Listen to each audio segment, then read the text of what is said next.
हमारी सब्ज़ी पुलाव और चिकन तैयार ज़बरदस्त है। खाने में, देखने में खूबसूरत, खाने में बहुत टेस्टी, ज़बरदस्त। आज की मेरी स्पेशल डिश है। मैं कोशिश करूँगा कि रेसिपी लिख दूँ। बहुत आसान है पकाना।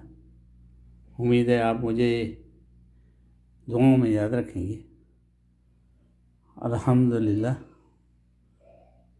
एक दफ़ा और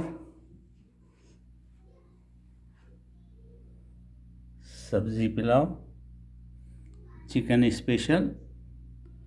ये चिकन में सिर्फ काली मिर्च और नमक और नींबू, इन 3 चीज़ों में पकाया गया इस चिकन को।